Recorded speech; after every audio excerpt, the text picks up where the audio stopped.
আমার দুষ্টু মিষ্টি ভালোবাসার বন্ধুরা কেমন আছো সবাই? আশা করি অনেক অনেক ভালো আছো।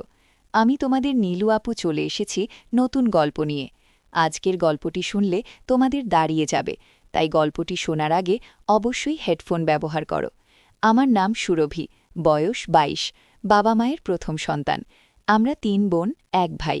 আমি সবার বড়। আমার পরে ছোট ভাই, তারপরে বাকি ২ বোন। আমার বাবা ব্যবসায়ী, সচ্ছল পরিবারের সন্তান। চাওয়ার আগেই সব পেয়েছি। ৪ বছর হলো বিয়ে হয়েছে, কিন্তু একটা বাচ্চা হয়নি। এটাই শুধু অভাব। আমার স্বামী খুব ভালো, শ্বশুর শাশুড়িও খুব ভালো। তবে দুঃখের কথা হলো, বিয়ের ৩ মাস পরেই ছুটি শেষ হয়ে যাওয়ায় স্বামী আবার দুবাই চলে যায়। আর তারপরেই শুরু হয় আমার এক নতুন জীবন। সবসময় মন ভার করে থাকতাম, কিছুতেই সময় কাটত না। স্বামী দিনে রাতে মিলে ২-১ বারের বেশি ফোন দিত না। সারাক্ষণ অস্থিরতা আর হতাশায় নিমজ্জিত থাকতাম। হঠাৎ একদিন মোবাইলে কোথায়কে যেন নীল রঙের একটা হিজিবিজি লেখা আসে। লেখাটায় ক্লিক করতেই দেখি সাইটটি যত সব মজার মজার গল্প। মায়ের সাথে ছেলে, ছেলের সাথে মা, মামের সাথে ভাগ্নে, ভাগ্নের সাথে মা, এরকম অনেক মজার মজার গল্প। প্রথম ২টা গল্প পড়ে ঘিন ঘিন লাগলেও পরে খুব মজা পাইলাম। তারপর ধীরে ধীরে বাংলা গল্প পড়ার অভ্যাস হয়ে গেল। সারাদিন শ্বশুর শাশুড়ির সেবায়ত্ন, ঘর সংসার সামলানো, নিয়ম করে স্বামীর সাথে মোবাইলে কথা বলা, আর রাতে শুয়ে শুয়ে কি হিডেন গল্প ওয়ার্ল্ড কোয়ে বাংলা গল্প পড়ে বালির নিজস্ব গাছের কালো বেগুন দিয়ে শান্ত এখন আমার নিত্যদিনের কাজ। গল্প পড়তে পড়তে মনটাও ভিতরে ভিতরে চুট্টি হয়ে গেল। রাতে মাঝে মাঝে মনে হতো রাস্তা থেকে কোনো ছেলেকে ঘরে ডেকে এনে আমার নরম জায়গাটা নেই। এভাবে গল্প পড়ে সময় কাটানোর কিছুদিন পর হঠাৎ একদিন আমার জীবনে এলো এক সুপুরুষ। হাসি আর ঠাট্টার ছেলে, নিজের অজান্তেই জড়িয়ে পড়ি। বিশ্বাস করেন আর না করেন, এখন আমার কাছে সারা পৃথিবী একদিকে আর অন্যদিকে আমার প্রেম। বৈধ বলেন আর অবৈধ বলেন, আমি আমার জানুকে ছাড়া বাঁচব না। আমার মতো রক্ষণশীল পরিবারের সহজ সরল একটা মেয়ে কিভাবে এমন সিরিয়াস জড়িয়ে গেলাম, সেই গল্পটাই আজ আপনাদের সাথে মন খুলে বলবো। তাহলে শুরু করা যাক। তবে কোথা থেকে শুরু করব ভেবে পাচ্ছি না। আরেকটা কথা বলে নিই, আমার কিন্তু লেখালেখির অভ্যাস নেই। বাংলা গল্প পড়ে যতটুকু শিখেছি সেই অভিজ্ঞতা থেকেই লিখছি। সবসময় অন্যের লেখা পড়ি, তাই ভাবলাম আজ নিজের একটা গল্প সবার সাথে শেয়ার করি। গল্পের নায়ক বলেন আর খলনায়ক, তার নাম নিলয়। নিলয় আমার স্বামীর আপন একমাত্র বড় বোনের একমাত্র ছেলে, মানে সম্পর্কে সে আমার ভাগ্নে হয়। নিলয় খুব শান্তশিষ্ট স্বভাবের ছেলে। বিয়ের সময় তাকে একবার দেখেছিলাম, ভালোমতো কথাও হয়নি তখন। নিলয় তখন এসএসসি পরীক্ষার্থী। পড়াশোনার চাপে মামার বিয়েটাই ঠিকমতো বেড়াতে পারেনি। নিলয়দের বাড়ি গ্রামের দিকে, তাই এসএসসি পরীক্ষায় পাশ করার পর নিলয় আমাদের বাড়িতে আমার সুরবাড়ি থেকেই পড়াশোনা করত। আমাদের বাড়ি থেকে নিলয় যেই কলেজটায় ভর্তি হয়েছে তার দূরত্ব ছিল মাত্র ১৫ মিনিটের। নিলয় প্রতিদিন সাইকেলে চড়ে কলেজে যেত। আমার সুরবাড়িতে ঘর ছিল মাত্র একটি। তবে নিলয়ের পড়ালেখার কথা চিন্তা করে বড় ঘরটার পাশে ছোট একটা পড়ার ঘর তৈরি করে দেয়া হয়েছিল। ঘরটায় চেয়ার টেবিল সহ একটা খাটিয়াও ছিল। তবে রাতে নিলয় বড় ঘরটার একটা রুমে থাকত। আমাদের বড় ঘরটায় ৩টে রুম। একটা রুমে আমি, আরেকটা রুমে আমার শ্বশুর-শাশুড়ি থাকত। মাঝখানের রুমটা অবশ্য ফাঁকা ছিল, তবে নিলয় আসার পর মাঝখানের রুমটায় একটা খাট বসানো হয় এবং নিলয় মাঝখানের রুমটাই থাকে। রাতে পড়া শেষ করে এসে মাঝখানের রুমটায় ঘুমায়। নিলয় খুব মেধাবী, এসএসসিতে সে A+ পেয়েছে। নিলয় কথাবার্তা খুব কম বলে, প্রয়োজন ছাড়া কারো সাথে কথা বলে না, এমনকি তার নানা নানির সাথেও না। আর আমার দিকে তো ঠিকমতো পাকাই না। আমার শ্বশুর-শাশুড়ি বয়স্ক মানুষ, সারাক্ষণ ঘরেই থাকেন। শ্বশুর চশমা ছাড়া ঠিকমতো দেখেনি না, আর শাশুড়ি হাতির মতো মোটা শরীর নিয়ে নড়তেই পারে না, সারাক্ষণ বিছানায় শুয়ে শুয়ে পান চিবায়। শ্বশুর দিনের বেলায় এদিকে সেদিক গেলেও শাশুড়িকে আজ পর্যন্ত ঘরের বাহিরে যেতে দেখি নাই। সে যাই হোক, নিলয় আমাদের বাড়িতে এসেছে ১৫ দিন হলো, এখন অবধি আমার সাথে ঠিকমতো কথাই বলেনি। আমাকে খুব লজ্জা পায়। আমি আর নিলয় একসাথে খাওয়া দাওয়া করি। শ্বশুর-শাশুড়ির খাবার তাদের বিছানার ওপর দিয়ে আসি, আর আমি নিলয় একসাথে খাই। নিলয় বাড়িতে আসার পর আমার ওই গল্প পড়াটা আর হচ্ছে না, কারণ পড়া শেষ করে এসে কখন ডাক দিয়ে বলবে মামি দরজা খোলো, তাই সারাক্ষণ তার অপেক্ষায় থাকতাম। সে খুব পড়তো তো, রাতে 10টার আগে খেতে আসতো না, মাঝে মধ্যে তো 11টা বোটা অবধি পড়ত। আমি প্রায়ই ঘুমিয়ে যেতাম। নিলয় তখন সামনের দরজায় ডাক দিয়ে না পেয়ে ঘরের বাম সাইডের দরজায় এসে ডাকত, অর্থাৎ আমি যেই রুমটায় ঘুমাতাম ঠিক ওই রুমটার বাহিরের দরজার দিকে এসে ডাকত। তখন আমি লাফিয়ে উঠে গিয়ে দরজা খুলতাম। একদিন নিলয় অনেক রাত্র অবধি পড়ল। তা রাত বোটা কি 2:30 হবে। আমি তো ঘুমে অস্থির। নিলয় এসে প্রায় 10-15 মিনিট ডাকাডাকি করেও আমাকে জাগাতে পারছিল না। উপায় না পেয়ে সে রান্নাঘর থেকে মাছ ধরার ছিপ দিয়ে জানালার ফাঁক দিয়ে আমার গুতা মারল। আমি লাফিয়ে উঠলাম, তারপর গিয়ে দরজা খুলে দিলাম। আমি ভাত খাওয়ার জন্য বাসন পরিষ্কার করতে চাইলে নিলয় বলল, নিলয়, মাম, আমি ভাত খাব না, তুমি শুয়ে পড়ো। আমি, কেন ভাত খাবে না কেন? ভাত না খেয়ে কেউ রাতে ঘুমায়? নিলয়, না, তোমার চোখে অনেক ঘুম, এমনিতেই তোমাকে রোজ রাত জাগিয়ে কষ্ট দেই। আজ অনেক রাত হয়েছে, এবার তুমি শুয়ে পড়ো, আমি সকালে উঠে খাব। আমি, আমার কোনো সমস্যা নেই, তোমার যতক্ষণ মন চায় পড়ে এসো, মাঝে মধ্যে চোখটা একটু লেগে যায় আর কি। নিলয়, আমার জন্য তুমি শুধু শুধু জেগে থাকবে কেন? কাল থেকে আমি পড়ার ঘরটায় ঘুমাবো, আর নানা নানিকে যখন খাবার দাও তখন আমাকেও ডাক দিও, ওই সময় তুমি আমিও খেয়ে নেব। আমি, সন্ধে রাতে খেয়ে নিলে রাত জেগে পড়তে পড়তে ক্ষুধা লাগবে না, তখন কি খাবে? আর তাছাড়া এত বড় ঘর থাকতে তুমি ওই ঘরে ঘুমাবে কেন? আমি কি কখনো বলেছি তোমার জন্য আমার সমস্যা হচ্ছে? তুমি কি বাইরের কেউ? তুমি তো আমাদের নিজেদের মানুষ, তোমার জন্য এটুকু করতে পারবো না? নিলয়, ঠিক আছে মাম, অনেক রাত হয়েছে, এবার ঘুমাও, এই ব্যাপারে সকালে তোমার সাথে আলাপ করব। এটা বলেই নিলয় সোজা তার বিছায় গিয়ে শুয়ে পড়ল, আর আমিও আমার রুমে চলে আসলাম। তবে আর যাই হোক, আজ প্রথম নিলয় আমার সাথে এত কথা বলেছে, কিন্তু একবারও আমার চোখের দিকে তাকায়নি। এখন সকাল 8টা, নিলয় এখনও ঘুম থেকে ওঠেনি। কাল অনেক রাতে ঘুমিয়েছে, তাই একটু বেশি ঘুমাচ্ছে। এমনিতে প্রতিদিন 7টার সময় ঘুম থেকে উঠে উঠোনে হাঁটাহাঁটি করে। নিলয়কে কখনো সকালে পড়তে দেখিনি। নিলয়কে ডাক দিতে হবে, কারণ 10টায় ক্লাস আছে, তাই নিলয়কে ডাক দিলাম। আমি, নিলয়, নিলয়, উঠো, 8টা বাজে, কলেজে যাবে না? নিলয়, কয়টা বাজে? 8টা? 8টা বাজে বলতেই লাফিয়ে উঠল, তারপর গোসল করতে গেল। মিনিট 10-এর মধ্যে গোসল শেষ করে নাস্তা খেয়ে সোজা কলেজে চলে গেল।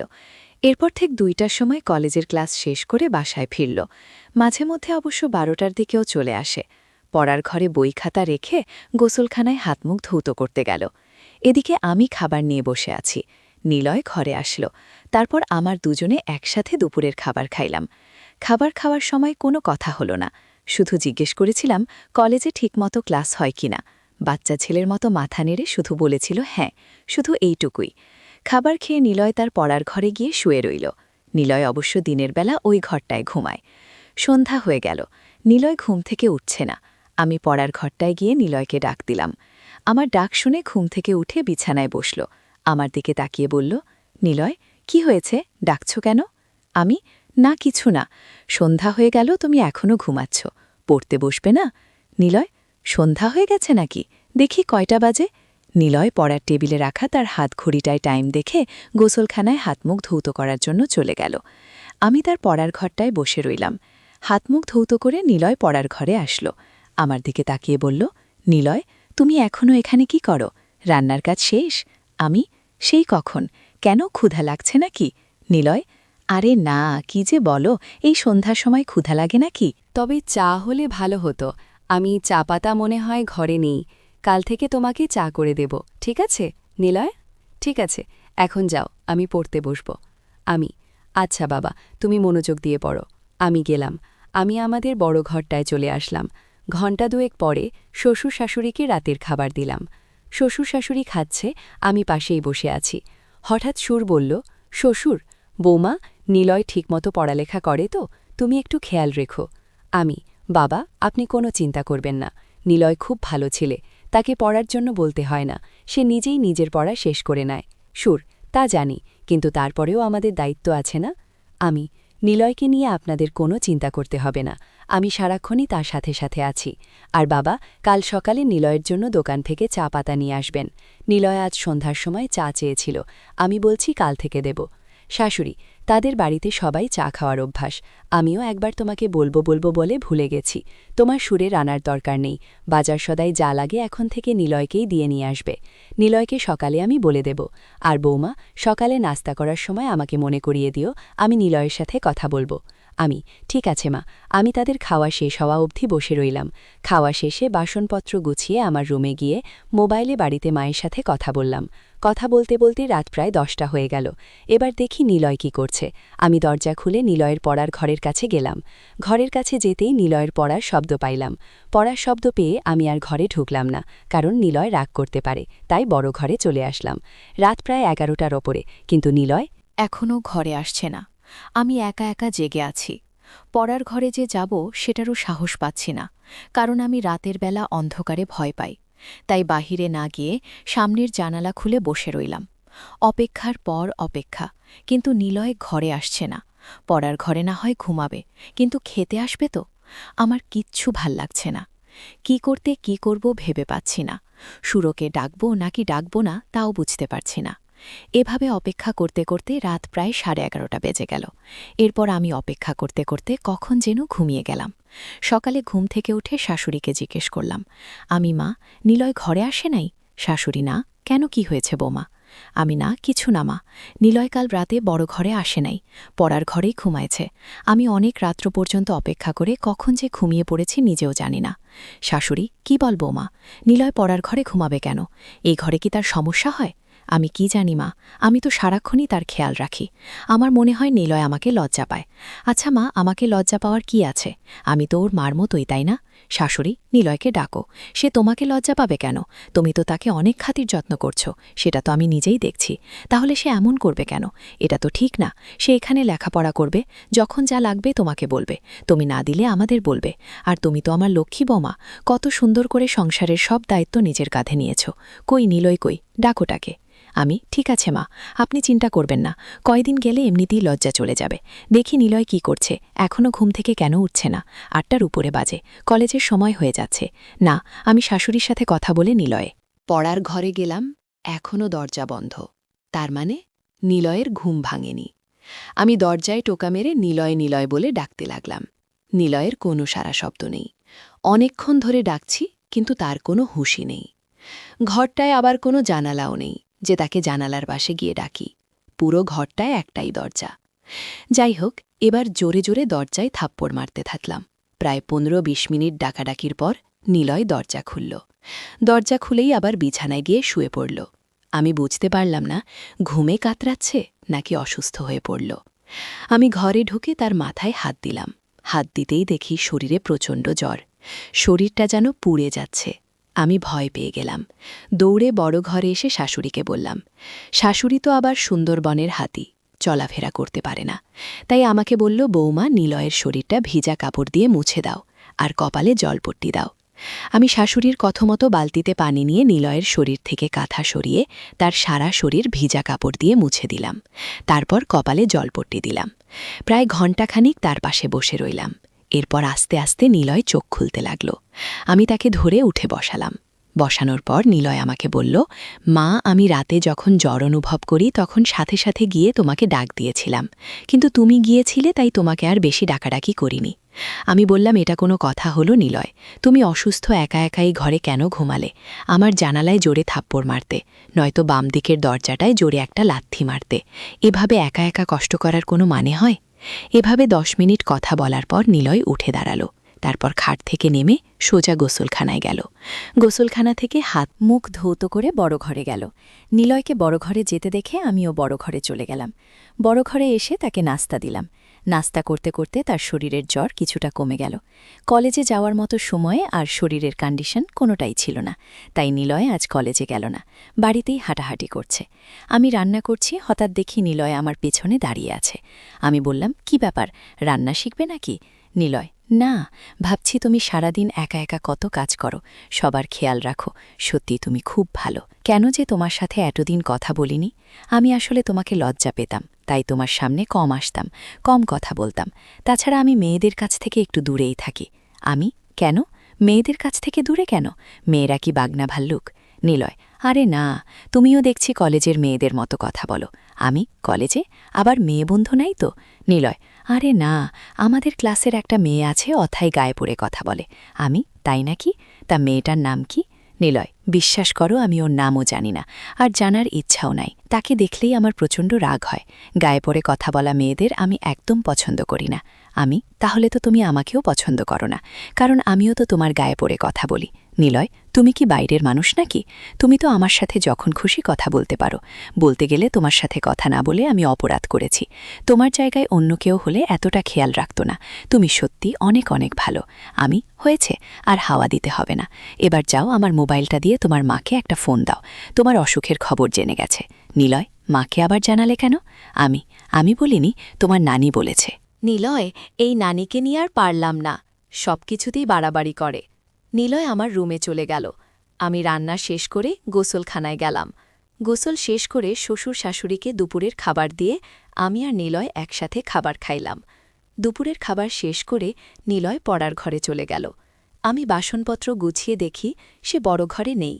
আমি নিলয়ের পড়ার ঘরে গিয়ে নিলয়কে ডাক দিয়ে বললাম, এই ঘরে ঘুমানোর দরকার নেই, বড় ঘরে আসো, আবার শরীর খারাপ করলে উঠে দাঁড়াতে পারবে না।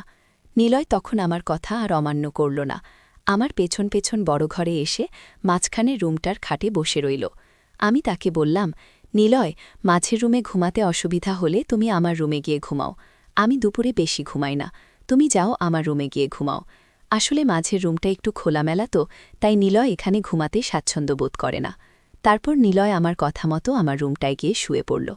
এদিকে শাশুড়ি ডাকছে, পান খাবে, চুনের কৌটা খুঁজে পাচ্ছে না। চুনের কৌটা দিতেই শাশুড়ি জিজ্ঞেস করল, নিলয় কোথায়?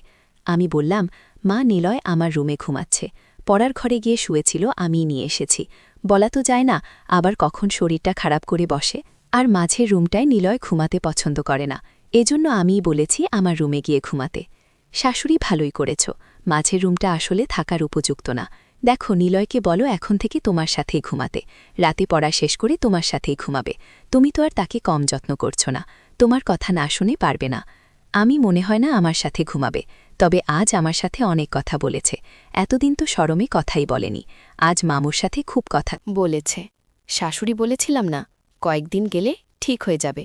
আর তুমি যেই খাতির যত্ন করছ, ওর মা চেয়ে কম না। আমি কে বললাম, মা, নিলয় তো আমাদের ছেলের মতোই। তাছাড়া নিলয়ের মামা নিলয়কে অনেক ভালোবাসে, প্রতিদিনই ফোনে নিলয়ের খোঁজ খবর নেয়। নিলয়কে কি আমি যত্ন না করে পারি? শাশুড়ি, না রে মা, তোর মতো বউ পাওয়া ভাগ্যের ব্যাপার। এই বলে শাশুড়ি প্রায় কেঁদে দিল। আমি চলে আসলাম আমার রুমে। এসে দেখে নিলয় ঘুমায়নি, মোবাইলে গেমস খেলতাছে।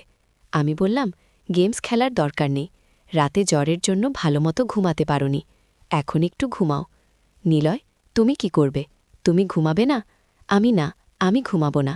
আর ঘুমালেও সমস্যা নেই, খাট তো আর ছোট না, তোমার পেছনে শুয়ে পড়ব। নিলয়, কি বল? আমি কারো সাথে ঘুমাই না, আমি একা একা ঘুমাতেই পছন্দ করি। তাছাড়া আমার ঘুমের স্টাইল ভালো না, ঘুমের মধ্যে হাত পা কখন কোথায় যায় নিজেও জানি না। আমি হেসে বললাম, হাত পা আর কোথায় যাবে? এই রুম ছেড়ে তো আর যাবে না। নিলয়, তুমি তো দারুণ কথা জানো, হাসতে হাসতে তুমি খুব মজার মানুষ, তোমার মনটা অনেক ভালো। আমি এত ভালো ভালো বলা লাগবে না, এবার ঘুমানোর চেষ্টা করো। তোমার অমত থাকলে আমি মাঝের রুমে গিয়ে ঘুমাই। নিলয়, না না, সমস্যা নেই, আমার চোখে এত ঘুম নেই এখন। তুমি সারাক্ষণ কাজকর্ম করো, তোমার এখন একটু বিশ্রাম দরকার। তুমি ঘুমাও, আমি সাইলেন্স মোডে তোমার মোবাইলটা একটু গেমস খেলে। আচ্ছা, তুমি গেমস খেলো, আমি ঘণ্টাখানেক ঘুমাই। এই বলে আমি ঘুমিয়ে পড়লাম। ঘুম থেকে উঠে দেখি নিলয় নেই। ঘরের বাইরে গিয়ে দেখে উঠানে হাঁটতাছে, সন্ধেও ঘনিয়ে আসছে। এর মধ্যে আমি রান্নাঘরে গিয়ে নিলয়ের জন্য নুডলস বানালাম। নিলয় নুডলস দেখে খুব খুশি। তারপর নুডলস খেয়ে পড়ার ঘরে গিয়ে পড়তে বসল। ঘণ্টাখানিক পড়ার পর আমি গিয়ে তাকে নিয়ে আসলাম। বললাম, আজ আর এত পড়ার দরকার নেই, শরীর ভালো হলে কাল থেকে আবার পড়া শুরু করবা। নিলয় আমার সাথে বড় ঘরে চলে আসলো। রাতের খাবার খেয়ে ওঠার আগেই শাশুড়ি নিলয়কে ডাকল। নিলয়, নিলয়, নিলয়, আসছি নানি। কি হয়েছে, ডাকছ কেন? নিলয়ের নানি, ওই ছোট ঘরটা বানাইছি তোর পড়ার জন্য, থাকার জন্য না। মাঝের রুমটায় ঘুমাতে না পারলে তোর মামির স্বামী কি তোকে মুরব্বীদের কথা শোনাতে হয়? শুধু লেখাপড়া করলে হয় না, আদব কায়দাও শিখতে হয়। নিলয়, ঠিক আছে, তুমি ঘুমাও, আমি মামির সাথেই ঘুমাবো। শাশুড়ির সাথে কথা বলে নিলয় যখন মাঝের রুমের খাটে বসল, ঠিক তখনই হঠাৎ তার শরীরটা আবার আগুনের মতো গরম হতে লাগল। শরীরটা যেন পুড়ে যাচ্ছে।